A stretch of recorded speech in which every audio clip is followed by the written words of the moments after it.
আছে আপোনালোকে? আজি মই কঁঠালৰ মুচি বনালোঁ। কেনেকৈনো মই বনালোঁ দেখাওঁ আহক আপোনালোকক। কঁঠালৰ মুচিখিনি ভাল কাটি মেলি এয়া অলপ গৰম পানীত অলপ হাফ বইল কৰিছোঁ। এয়া তাৰপাছতে এয়া হৈ গ'ল, হাফ বইল কৰি কাটি বাছি ল'লোঁ। এয়া কৰ্ণফ্লাৱাৰো দি দিছোঁ লগত। সকলোবোৰ মা মছলা দি অলপ সানি অলপ টাইম থ'ব লাগিব। কাশ্মীৰী ৰেড চিলি দিলোঁ কালাৰ আহিবৰ কাৰণে, নিমখ দিছোঁ লগত, হালধি দিম, এয়া জিৰা দিছোঁ, জিৰা পাউডাৰ, ধনিয়া পাউডাৰ দিছোঁ লগত, অলপ পানী দিলোঁ, লগতে নেমু দিম। অলপ টেঙা ভাৱটো হ'লে ভাল লাগে খাই। কণী এটাও দি দিলোঁ, ধুনীয়াকৈ মোহাৰি সানি ল'ম। এয়া আদা ৰচুনৰ পেষ্ট দিলোঁ। এতিয়া এয়া হাফ ফ্ৰাই কৰি ল'ম। অলপ দেৰি সানি থ'ব লাগে বস্তুটো, তেতিয়া সোৱাদ হয়, মা মছলাবোৰ ভালদৰে সোমাই যায়।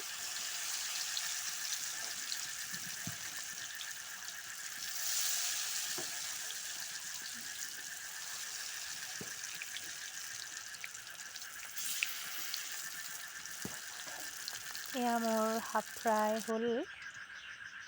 বাচি যোৱা তেলখিনিতে পাঁচফোৰণ দিলোঁ, আকৌ পিঁয়াজ দিলোঁ, ভালদৰে ভাজি ল'ম। পিঁয়াজখিনি ভজা হ'ল। এতিয়া বিলাহী দিম। বিলাহীখিনি ভালকৈ গলালৈকে ভাজি ল'ম। মই দেখুওৱা নহ'ল ইয়াতে। ভালদৰে ভাজি গলি যোৱালৈকে ভাজিব লাগিব। কেঁচা জলকীয়া দি দিলোঁ। এতিয়া ভালকৈ ভাজি ল'ম গলি যোৱালৈকে। তাৰপাছতে পানী দি দিম। পানী দিলোঁ আৰু থাকি যোৱা মছলাৰ মিশ্ৰণখিনি ইয়াতে দি দিলোঁ। তেতিয়া অকণমান গ্ৰেভি টাইপৰ হ'ব। এয়া দেখিছে নহয় ডাঠ হৈছে। এয়া লগতে মুচিখিনি দি দিছোঁ, ফ্ৰাই কৰি থোৱা। ভালদৰে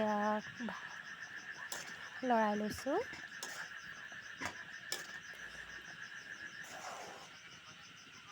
দেখিছেনে কিমান ধুনীয়াকৈ ডাঠ হৈছে। খাবলৈ যে বহুত সোৱাদ হয়। বনাই খাবচোন এনেদৰে।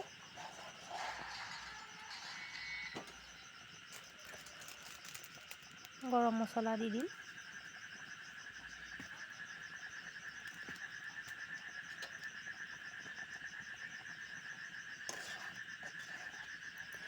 মোৰ হৈছেগৈ আৰু এয়া উতলিলে খাব পৰা হৈছেগৈ আৰু ৰেডিয়ে হ'ল আৰু।